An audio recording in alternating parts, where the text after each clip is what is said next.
Bom, meu nome é Luciana, né? Eu sou professora do setor de ciência política. Eu cheguei aqui na UFAL em 2010, né? Fiz o concurso em 2009 e 2010 eu assumi, né, em janeiro, dia 26 de janeiro, né? Quando eu entrei aqui, naquele momento, era uma geração de professores ainda no processo de doutoramento, né? A gente diria que a gente é uma boa remessa aqui de professores que chegaram aqui na última leva de concursos em que apenas com a titulação de mestre, né, era possível, né? Então, Helder, Emerson, Nádia, Júlio, Gabriel, Ranulfo, Fernando, todos são dessa geração, né? A gente chegou um pouco assim com a diferença de 1, 2, 3 anos, né? Mas todos chegaram aqui nesse processo de doutoramento, né? E aí a gente encontrou um instituto muito diferente do que a gente tem agora, né? E aí, de alguma forma, a gente acabou contribuindo, né, com esse processo de consolidação do instituto, né? O instituto que tem um pouquinho, né, tem as raízes um pouquinho antes, e o processo de emancipação dele, ele começou efetivamente ali entre 2005, 2004, 2005. Qual que é o marco principal que deu origem ao Instituto? Foi a criação da primeira pós-graduação que a gente tem, né, do PPGS, né, do Programa de Pós-Graduação em Sociologia. Então, esse foi o primeiro start, a justificativa para que houvesse o pedido formal, né, ao Conselho Universitário para esse processo de autonomia, né, institucional. O primeiro diretor, né, foi o Paulo Décio, que é quem dá nome ao nosso auditório. O Paulo Décio, ele foi à frente, liderou esse processo e houve aí, então, a aprovação, né? Ele ficou, na época, durante 4 anos. Ele e a professora Silvia era a vice-diretora, né? Na sequência, e aí coincide muito com esse processo da nossa chegada, foi quando a professora Raquel, né, ela é a indicada, a sucessora do Paulo Décio, né? E a Raquel, eu diria que teve uma importância fundamental, né, claro, antes, né, mas especialmente nesse momento de transição, né, porque a gente já era um instituto, a gente já tinha uma autonomia, né, em termos de gestão acadêmica, mas a gente tinha ali um compartilhamento, né, do prédio do Chica, né, sem muito espaço para a gente se constituir efetivamente, né, nos nossos grupos de pesquisa, sequer a gente tinha sala de professores, então a gente tinha um espaço muito limitado dentro do Chica, né, praticamente um corredor, para a gente ter a nossa atuação, né, compartilhava salas com os outros cursos. Então, Raquel, nesse momento, ela foi convidada, né, depois de 2 anos dela ser diretora, ela foi convidada a ser candidata a vice-reitora, né, junto com o professor Eurico.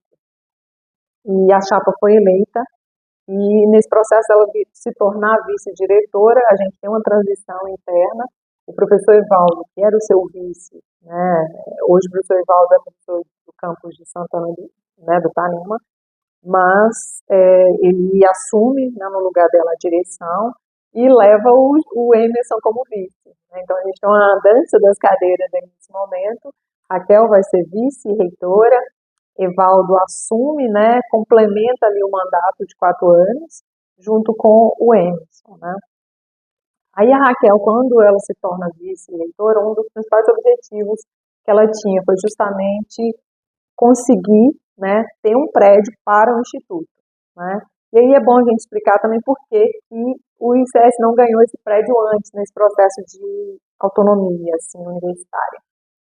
Na época tinha muito essa discussão sobre o papel do Reúne, né? E a gente tinha aqui na universidade um movimento de muitas críticas, né, ao Reúne, a forma como ele estava sendo implementada, mesmo sendo por um governo progressista, né, o governo Lula, né? Então, naquele momento, os cursos da humanidade, eles votaram, né, majoritariamente contrários a ter, né, determinados benefícios aí do Reúne. E aí, enfim, né, a gente conseguiu superar quando a Raquel assume esse mandato, né, de vice, e ela consegue pleitear, né, a construção desse instituto, né? E a coisa aconteceu tão rápido, né? Tanto que, se vocês observarem a planta desse prédio, é uma reprodução da planta que a gente tem no IC, no Instituto de Computação, e já era também o prédio de Santana de Ipanema, né? Então, era aquela planta que a gente tinha ali, né, para poder apresentar e pleitear junto ao governo federal os recursos para a construção. Então, foi por isso que a gente tem esse formato, e a gente só conseguiu fazer algumas adaptações internas, né? E aí a gestão inicial de começar a pensar essa disposição interna foi justamente dessa gestão do professor Evaldo, junto com o professor Emerson. Eles tiveram uma recondução, né, do mandato, né? O Evaldo ficou mais 4 anos, Emerson continuou sendo seu vice, e aí é quando começa efetivamente as coisas acontecerem, né? A planta oficialmente ela começa a ser iniciada, né? Ganha vida. E nesse processo de construção a gente também tem uma nova mudança de gestão, que é justamente quando o professor Emerson assume a direção do Instituto, juntamente com o professor Helder. E aí é quando esse prédio realmente ganha vida, e ele só é entregue já na gestão da professora Valéria, no início da gestão, e aí coincide muito do que eu acompanhei, né, que eu acompanhei de perto mais esse processo da entrega do prédio. Na época, o professor Helder ele tinha pedido, né, para sair da vice-direção para fazer uma atividade de capacitação externa. Aí eu assumi, naquele momento eu fui convidada a ser vice-diretora junto com o professor Emerson. Foi poucos meses, né, mas foi um momento onde esse prédio efetivamente é entregue, em 2018, e até, a partir daí, né, algo que é justamente da vivência que a gente tem aqui nesse espaço, né, que a gente tem feito justamente de tentar, desde 2018, dar uma cara própria para ele, né, e a gente tem conseguido isso aos pouquinhos. Tanto na gestão que sucedeu o professor Emerson, né, que foi o professor Júlio. O lado ruim foi porque no meio desse processo aí da gestão dele, a gente teve a pandemia, então a gente ficou praticamente 2 anos muito mais distante do prédio, né? E aí, desde 2022, quando eu assumi a direção, também eu assumi esse compromisso da gente poder realmente consolidar, né, essa estrutura, e isso tem ganhado mais vida, principalmente com as pós-graduações, né, que tem se consolidado. Então, antes a gente tinha só sociologia lá em 2004, né, mas em 2015 a gente tem aí o início do mestrado em antropologia, e agora a gente tem o mestrado em ciência política. Então, isso fez também com que a gente tivesse uma dinamização, né, em termos de estruturação do espaço, de ganhar um pouco mais de densidade, né, em termos estruturais. Então, é um pouco do que desse processo, né? Não sei se os outros professores comentaram, mas é isso que acontece até então, para vocês chegarem nesse momento né, que é possível visualizar, né, esse prédio hoje. Que eu digo que ainda precisa ser feito muita coisa, né? Mas pensando que ele foi entregue em 2018, a gente teve esse problema da pandemia, a gente teve durante um tempo um governo super negacionista, com corte de recursos. A gente ainda entra no governo Lula ainda com muitos déficits, né, orçamentários, né? A gente ainda tem conseguido fazer muita coisa, né? Então, e a ideia é que realmente seja cada vez mais a cara, né, dos estudantes, né, que passam por das ciências sociais, tanto os da graduação quanto pós-graduação, mas também dos professores, né, e dos servidores.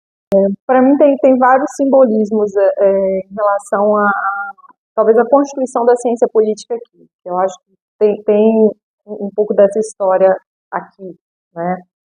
Quando a gente chegou aqui, né, essa geração que eu mencionei, eu, Júlio, pela ordem, né? Emerson, Júlio, Gabriel, eu, Ranulfo, né? Depois, posteriormente, o Zé Alexandre também assume, né? E só recentemente a gente tem mais 2 outros colegas, né?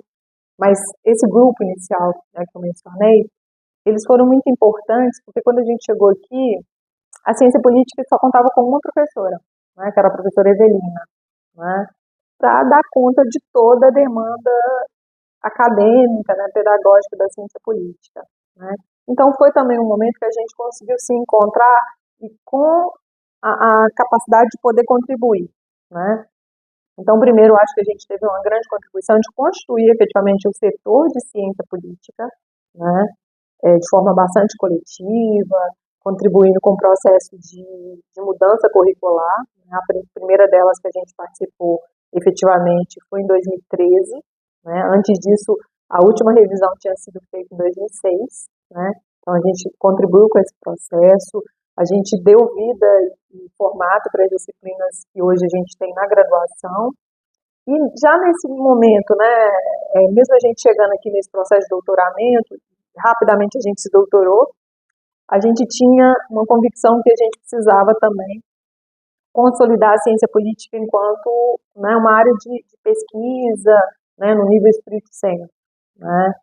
A gente precisava ainda de mais números, né, de professores, né, para participar dessa proposta, mas a gente, de forma bastante coletiva, e eu sempre gosto de falar dessa questão do projeto da ciência política, não como individual, como de um professor ou de outro, mas um projeto coletivo que acabou ganhando vida em 2023, que foi quando a gente conseguiu ter um número de professores e que tinha realmente capacidade de entrega para a CAPES. A gente chegou a submeter em 2017 uma proposta que foi aprovada no mérito e rejeitada em termos da gente garantir que a proposta fosse adiante, porque a gente chegou a convidar colegas de fora para complementar a cota, né?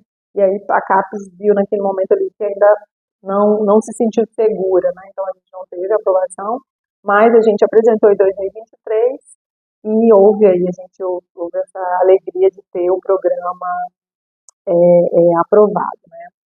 Aí quando eu falo que é muito simbolismo, por quê? Eu venho de um programa que foi o primeiro programa de ciência política do Brasil, né?